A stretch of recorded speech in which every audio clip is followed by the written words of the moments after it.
A question I see all the time is, why don't the rebels just avoid planetary blockades? At the Battle of Hoth and the Battle of Adelon, the Empire appears and they set up a few Star Destroyers at one spot, and then the rebels fly right towards them. Why don't they fly off the other side of the planet? Well, a fairly new reference book called On the Front Lines has provided us with an answer. I will be speculating a bit here, but based on the book, I think it works in the absence of an official answer. In the book's tactical analysis for the Battle of Hoth, it states the Empire's Star Destroyers arrayed themselves into a blockade to prevent rebel transports from reaching their hyperspace jump point. And I think that's all we need to know.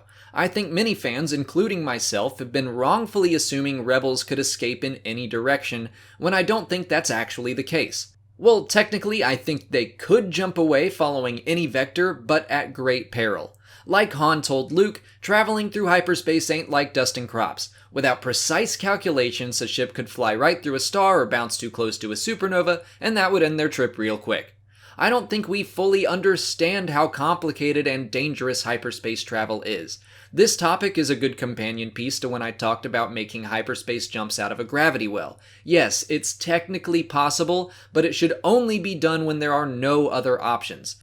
I guess we should understand that for the rebels on Hoth or Adelon, they felt they were more likely to be killed making a random and unknown jump than to attempt to break an Imperial blockade.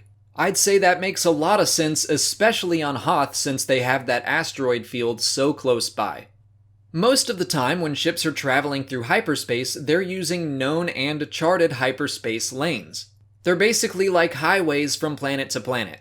They're the safest way to travel, but that's why interdictor cruisers are so valuable. They can be placed along a hyperspace lane and pull ships back into real space. So to me it sounds like both the Rebels and the Empire know where the starting point to the hyperspace lanes on Hoth and Adelon were.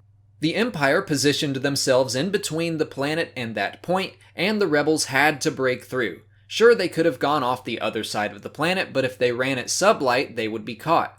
That one point was probably the only guaranteed safe exit out of the system, so no matter what, they would have had to return to the blockade. I feel like I should have thought about this before, but that one line in On the Front Lines made me look at this problem in a different way. So what do you guys think? Does this make sense or not?